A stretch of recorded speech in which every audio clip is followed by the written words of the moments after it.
janji kita tadi siang bahwa malam ini saya akan memberikan penyuluhan tentang hipertensi. Perkenalkan, saya Natalia, mahasiswi dari Stikes Yarsi Pontianak, semester terakhir sedang ambil profesi nurse. Saat ini saya akan memberikan penyuluhan tentang hipertensi.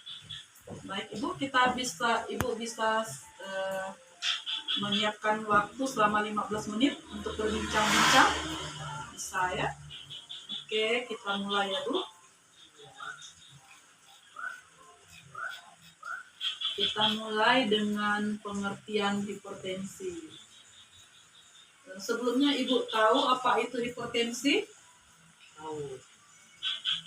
Apa? Darah tinggi. Betul. Jadi hipertensi itu adalah penyakit tekanan darah tinggi yang secara menetap ya, tensinya itu bisa di atas 140/90. Lebih dari itu dikatakan hipertensi. Kemudian ada juga faktor resikonya. Ini yang mempengaruhi terjadinya hipertensi. Yang pertama itu keturunan. Misalnya dari mama bapaknya, terus kakek neneknya pernah hipertensi, nanti anaknya bisa juga kena hipertensi. Itu namanya faktor keturunan. Kemudian yang kedua, gaya hidup yang tidak sehat. Gaya hidup yang tidak sehat itu seperti makanan kita yang banyak mengandung garam, banyak mengandung gula, banyak mengandung lemak, banyak juga mengandung kolesterol tinggi, kurang makan buah dan sayur. Kemudian gaya hidup yang tidak sehat berikutnya adalah kurang aktivitas atau kurang olahraga. Ada juga kegemukan, alkohol, dan stres dan merokok. Sekitar 3-10% berhubungan dengan penyakit ginjal. 1-2% berhubungan dengan kelainan hormon dan pemakaian obat tertentu seperti DKB. Itu juga dapat menyebabkan peningkatan tekanan darah. Tanda dan gejala hipertensi ini, hipertensi sering terjadi tanpa gejala, sehingga kadang-kadang orang tidak menyadari bahwa dia sudah terkena hipertensi. Pada umumnya pasien hipertensi itu akan merasakan sakit kepala, kelelahan, mual muntah, sesak napas, pandangan menjadi kabur, mata berkunang-kunang, mudah marah, telinga berdengung, kadang sulit tidur, dan rasa berat di tengkuk.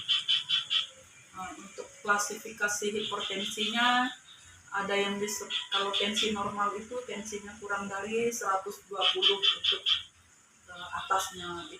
atasnya itu kita sebut sistolik. Normalnya kurang dari 120/80. Kalau tensi tinggi tapi belum masuk hipertensi, itu tensinya 120/139. Hipertensi tingkat 1 140/159. Kemudian hipertensi tingkat 2 lebih dari 160. Pertolongan pertama pada pasien hipertensi, jika mengalami tanda-tanda hipertensi, disarankan penderita untuk terutama menghentikan kendaraannya apabila sedang mengemudi. Bisa juga minta pertolongan orang terdekat atau menghubungi tenaga kesehatan. Kemudian jika memungkinkan, kunjungi pelayanan kesehatan terdekat seperti puskesmas atau rumah sakit.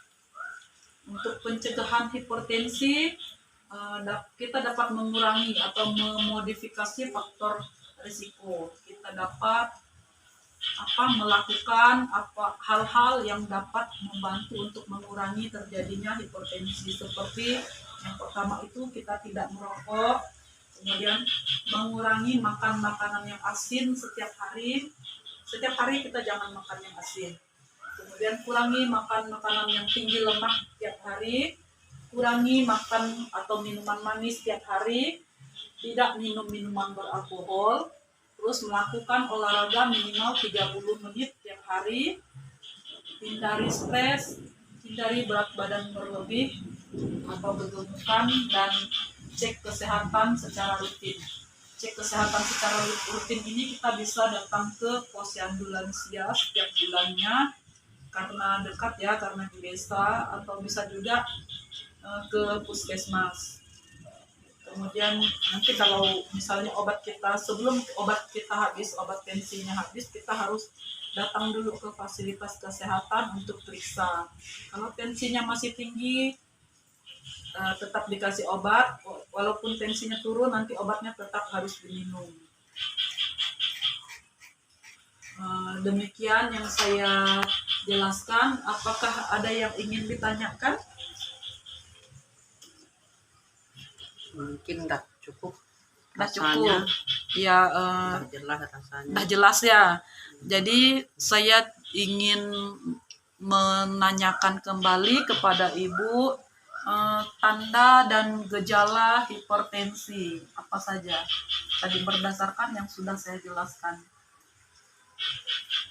Kalau seperti sakit ke badan, ke tengkuk enggak ada, ke kepala enggak ada, ke badan merasa enggak mau tidur, Susah tidur.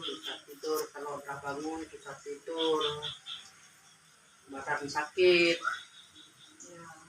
itu saja yang dirasa. Itu yang Ibu rasa sendiri ya. Kalau gejala yang dari sini tadi kan banyak. Jadi untuk mengatasi itu kita sebenarnya harus menghindari stres. Jangan terlalu dipikirkan tentang penyakit kita. Kemudian tidur juga kita harus membiasakan bahwa tidur harus 7 sampai 8 jam dalam satu malam. Kita tidurnya jangan terlalu awal. Misalnya jam 6 sore jangan dulu tidur, nanti jam 8 malam baru kita tidur. Supaya jam 4 pagi kita udah bisa bangun. Jadi tidurnya cukup 8 jam. Kalau istirahatnya cukup, tensi kita juga terkontrol, tidak akan melonjak menjadi lebih tinggi. Tanda dan gejala penyakit hipertensi yang lain mungkin Ibu sudah tahu seperti yang saya jelaskan tadi. Apa? Coba. Sakit kepala, Udah capek, susah tidur, sakit badan. Ya, benar. Jadi itu merupakan tanda dan gejala penyakit hipertensi. Jadi secara umum Ibu sudah punya gambaran tentang penyakit hipertensi. Obatnya selalu diminum ya. Diminumnya sesuai jadwal, jangan berubah-berubah. Nanti minta tolong anaknya untuk mengingatkan, mama belum minum obat atau nenek belum minum obat, gitu ya. Ini ada brosur, bisa dibaca-baca, disimpan baik-baik ya. Pas waktu senggang bisa dibaca ini mengenai hipertensi. Jadi semoga ini bisa membantu. Demikian Ibu, saya mohon pamit ya. Terima kasih.